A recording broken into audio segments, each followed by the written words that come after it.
So if you have your computer, if not, you can look. It doesn't matter. Let me dim the lights. So today we will talk about literature review, and we've been through this many times. Researchers are essentially private investigator or detective, and we are not different from detective or PIs. We try to solve a mystery in society. We try to seek answers to certain questions in society. So, in the process of solving a mystery, a societal mystery, we have to dig through things that are being published, books that are being published, or book chapters being published, to see what's already out there, what people has found out, what researchers have found out, what previous researchers found, so that we don't replicate their work.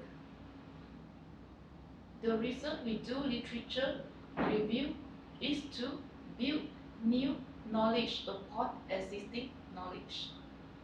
So we dig through relevant articles, book chapters, books, journal articles, legit sources pertaining to our topic, to see what has been done and what still needs to be done.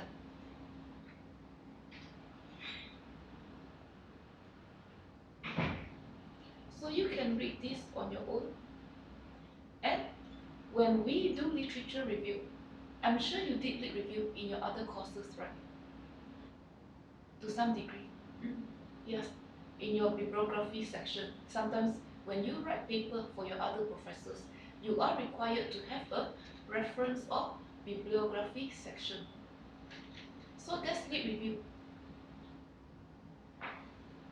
And when we do lit review, we try to summarize and synthesize existing findings. And there's a distinction between summary and synthesizing. They are not the same, summarizing and synthesizing. So sometimes in some of our classes, in my younger days, the same thing. When I did my lit review, I talk about an article in one paragraph. I talk about a second book chapter in the second paragraph. I talk about a book in the third paragraph. I'm sure some of you did that. That's what we call summarizing. So synthesizing is when we compare and contrast the three articles we found. In your upcoming assignment, you are required to have 3 articles or 3 book chapters. We compare and contrast the concepts they talk about pertaining to our topic. For instance, if we are interested in income inequality, one article may focus on residential segregation. The second article may talk about Gini coefficients, Gini index. That's a famous measure for income inequality or inequality in general, different dimensions of inequality. And the third article may be an ethnographic study, focusing on respondents' perceptions of relative inequality. So we got to be very alert when we look at these 3 book chapters or articles, to be very aware of their similarities and differences. Then we go on to talk about the different techniques, research methods they use to come up with their conclusion.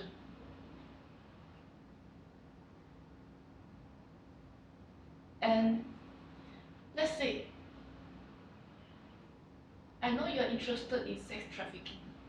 So maybe your lit review, you find a few book chapters, a few journal articles on people's opinion or researchers' opinion pertaining to whether the local and state government should prioritize sex trafficking above everything else.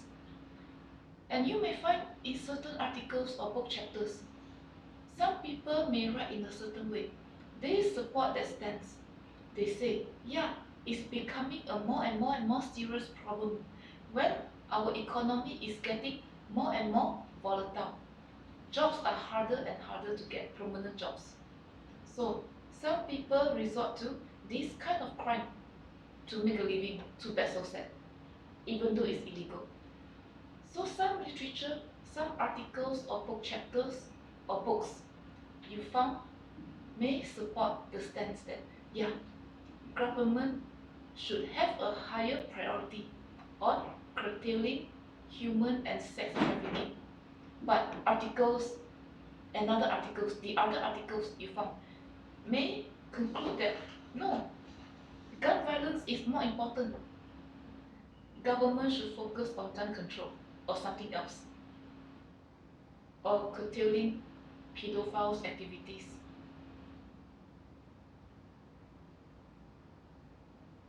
Or government should focus on street crime. So we can also group the book chapters, the articles we found by two or more categories. One group support a given stance. It can be sex trafficking. It can be no child left behind. It can be no fault divorce laws. And another group of articles, book chapters, or even books we found can be opposing to this view. No, the no child left behind is not doing any good. So this is what we mean by synthesizing. We group the materials, the literature, we call these materials, literature we found in two or more categories. Are we clear? And we also critically analyze each article, each book chapter, or each book we found to see how they are similar or different from one another. This is what we mean by synthesizing. Summarizing is just providing a summary about each material we found in the paper. We don't compare and contrast. That's summarizing. Make sure you know the distinction between the two. And in this assignment, I want you to learn how to synthesize. If you merely summarize, you may not get a good grade. And believe me or not, some people, they carve a career. I think I put that in one of my videos on Canvas, just by writing literature review. So if you have a degree in one of the social sciences, sociology, political sciences, economics, history, sometimes, eventually, you may move up to a project coordinator, program coordinator, program manager, project manager, or eventually project directors. So the roles of these individuals would be to coordinate everything. You will have people from different departments with different training backgrounds working with you or for you. And people from IT, they clean and merge the data. Statistician, they do analysis, and sometimes they also help with cleaning data. And technical editors, other professionals working with you and for you. And usually in a research proposal, there is always a literature review section. Usually the project manager, the project director, the project coordinator is in charge of the literature review section. That is why this opens another career avenue. So I want everybody to take this assignment seriously. And in a corporate setting, in any organization, especially government, sometimes in government offices or agencies, people have to write grants to fund certain projects. The same thing for non-profits. So when you write grants, you got to know what has been done, what are the gaps to be filled. when you write your proposals, you do that in your literature review section. And if in your proposals you merely summarize each article, each book chapter you found in your lit review, that project is not going to be funded. You've got to synthesize to produce a good proposal. So your proposal assignment at the end of this semester has a lit review section.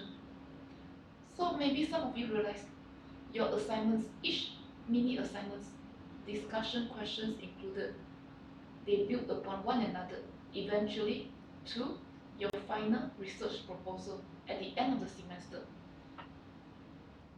And you also compare and contrast the different research methods used in the articles, the book chapters, the books you found. This is what we mean by synthesis.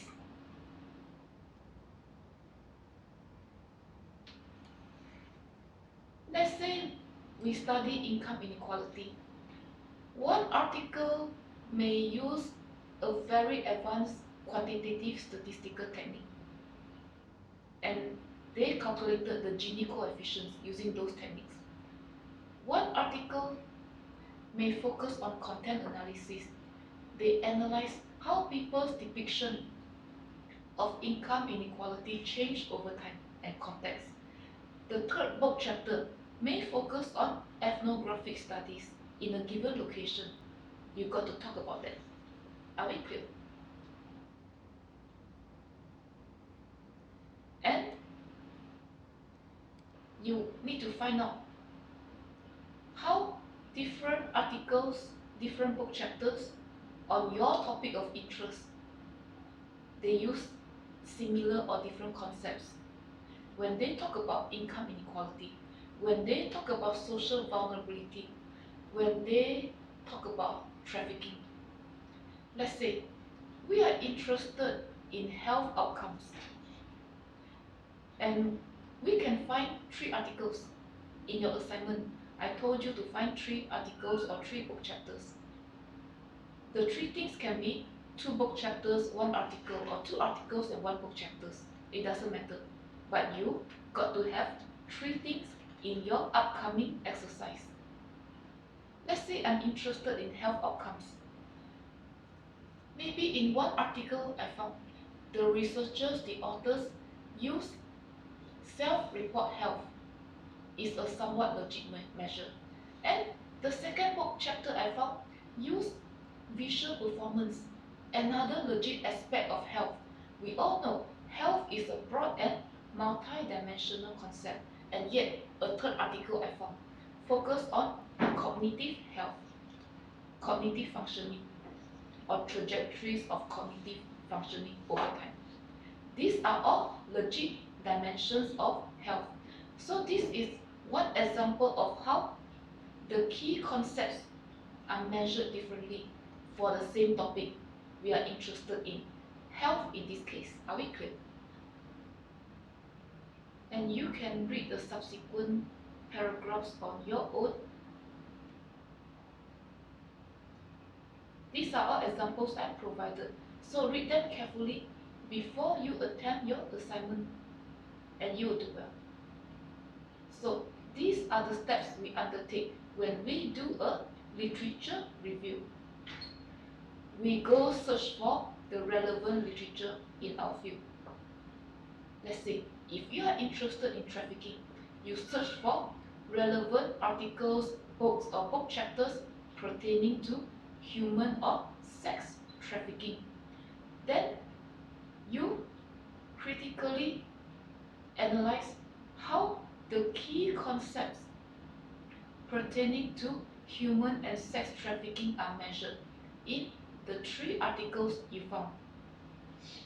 And you also analyze, you also look carefully what research methods they use when they attempt to study human and sex trafficking.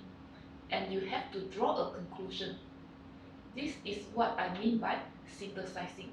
You think critically when you compare and contrast each article, each book chapter, each book you found.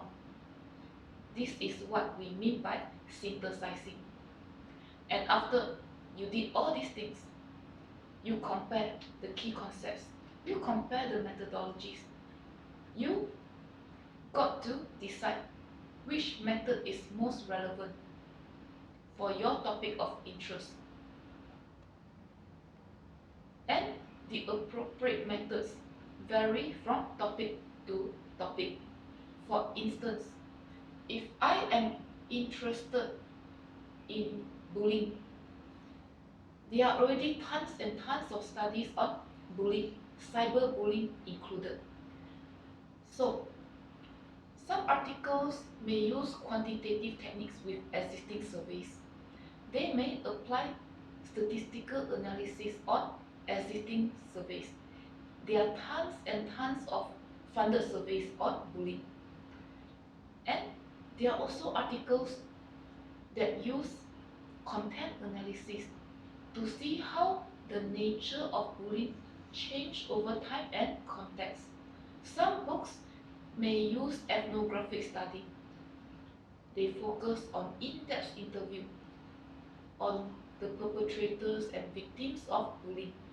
And for conclusion, when I do my lit review, I got to decide which is the most relevant methods, and sometimes they can be more than one appropriate methods for our topic.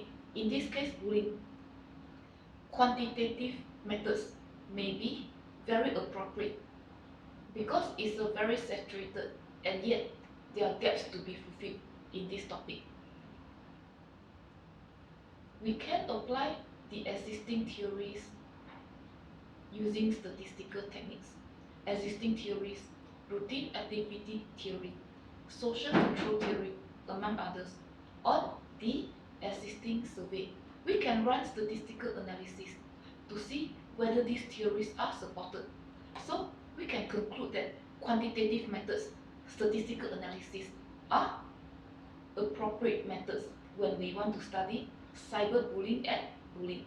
And we can also conclude that content analysis is very appropriate too, because it seeks to find out how the nature of bullying changed over time, how the emphasis of different theories, concepts associated with bullying changed over time when we analyze magazines, newspaper, YouTube videos on bullying and cyberbullying.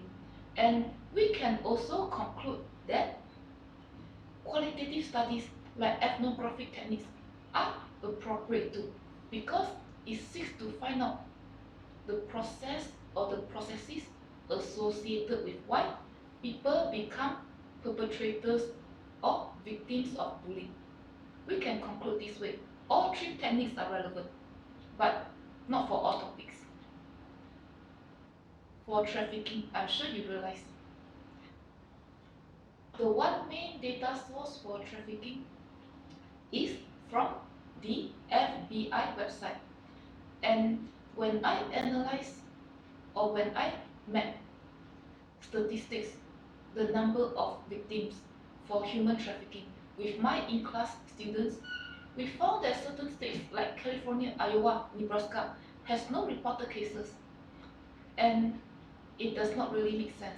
So based on what we saw from our maps on all these cases, my students and I concluded that maybe there are limitations with this topic. There are limitations when we attempt to study sexual or human trafficking using existing statistical technique or using quantitative data or quantitative methods. Certain states, the numbers may be underreported. It's logical to assume that. And we may conclude that maybe in this case, interviewing perpetrators who are currently in prison or interviewing the victims of sexual trafficking may allow us to understand the whole processes that led people to become victims or perpetrators. We get a more holistic, a richer understanding of this given topic. Or doing content analysis, analyzing magazines, newspapers, or even YouTube videos these days, or vlogs on YouTube on trafficking. Also allows us to compare how people emphasize different concepts, theories, and perspectives pertaining to sexual or human trafficking change over time and context. So maybe content analysis and qualitative methods may be more appropriate than quantitative methods if we want to study human and sex trafficking. Are we clear? So I think this concludes the short PDF file. So make sure you read this PDF file. It's short, it's easy to read very carefully if you want to do well in this assignment. Are we clear?